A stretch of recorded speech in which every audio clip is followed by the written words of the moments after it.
नमस्कार शेतकरी मित्रांनो, जानेवारी महिना संपायच्या अगोदरच शेतकऱ्यांच्या खात्यामध्ये पीक विमा जमा होणार। तर मित्रांनो, आपण ही संपूर्ण माहिती जाणून घेऊया। तत्पूर्वी आपल्या चॅनलवर नवीन असाल तर चॅनलला सबस्क्राइब करून बेल आयकॉन प्रेस करा। शेतकऱ्यांसाठी आताची सर्वात मोठी बातमी आणि आनंदाची बातमी समोर येत आहे। जानेवारी महिना संपायच्या शेतकऱ्यांच्या बँक खात्यात 2023 चा पीक विमा जमा होणार आहे। तर आपण ही संपूर्ण सविस्तर माहिती जाणून घेऊया। राज्यातील सर्व शेतकऱ्यांसाठी एक सर्वात मोठी बातमी आलेली आहे। येत्या 30 जानेवारीच्या सर्व पीक विमाधारक लाभार्थ्यांना खात्यात पीक विमा जमा करण्याची माहिती समोर आलेली आहे। नुकत्याच झालेल्या मंत्रिमंडळाच्या बैठकीत आर्थिक सहाय्य मिळेल अशी माहिती समोर आलेली आहे।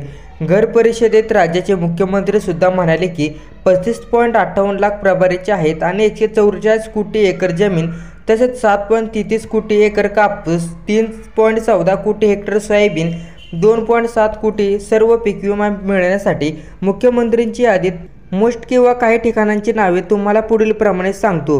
हे काही ठिकाणे अहमदनगर, अकोला, अमरावती, छत्रपती संभाजीनगर, बीड, बुलढाणा, चंद्रपूर, जालना, जळगाव, कोल्हापूर, लातूर, मुंबई उपनगर, पुणे, रत्नागिरी, सांगली, सातारा, सिंधुदुर्ग, वाशिम, वर्धा, सोलापूर, यवतमाळ।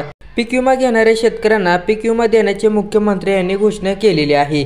या जिल्ह्यांना मिळू शकतो आणि ते त्यांनी सांगितलेले विम्याचे पैसे शेतकऱ्यांच्या बँक खात्यात जमा होणार आहेत।